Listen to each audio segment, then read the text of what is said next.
ఏదైతే brain cancer ఉందో అవన్నీ కణతుల ద్వారానే వస్తాయి, ట్యూమర్స్ ద్వారానే వస్తాయి అని అంటున్నాం. అట్లా అని చెప్పేసి అన్ని ట్యూమర్స్ మాత్రం క్యాన్సర్వి కావు అని అంటున్నాం. అవును, మెదడులో వచ్చిన క్యాన్సర్స్ అన్నీ ట్యూమర్సే, అందులో డౌట్ లేదు.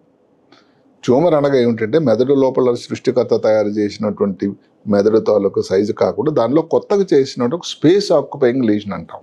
ట్యూమర్లు అన్నది అంత ప్రాబ్లం కాబట్టి క్యాన్సర్ అన్నది అది అక్కడ ఆగకుండా మిగతా చుట్టుపక్కల ప్రాంతం కూడా స్ప్రెడ్ అవ్వడానికి ఏదైతే మెటాస్టిస్ అని కూడా ఉంది కాబట్టి బ్రెయిన్ క్యాన్సర్స్ అన్నవన్నీ ట్యూమర్సే అయినా కూడా దానివల్ల ప్రమాదమైనవి. కానీ ట్యూమర్స్ అన్ని క్యాన్సర్లు కాదు, దానిలో బెనైన్ ట్యూమర్స్ అంటాం ఎంతో శాతం దగ్గర. ఇప్పుడు చెవు వినబడకపోవడానికి వచ్చే కారణం వచ్చేటువంటి సిపి యాంగిల్ ట్యూమర్ అని, స్వానోమా అని, మెనింజోమా అని, లేకపోతే డెర్మాయిడ్ సిస్ట్ అని, ఇలాంటివి ఎన్నో ట్యూమర్స్ ఉన్నాయి. మెదడులో చీము కానీ ఇవన్నిటి కూడా క్యాన్సర్ కానివే. సో ప్రతిదీ కూడా ట్యూమర్ అనేది క్యాన్సర్ అనేటువంటి అపోహను కూడా బయటకు పడాలి. ఇందుకు గణనీయమైనటువంటి వైద్యం ఉంది సమయంలో. ఇప్పుడు అది కూడా అందరికీ ఆపరేషన్ లేదు.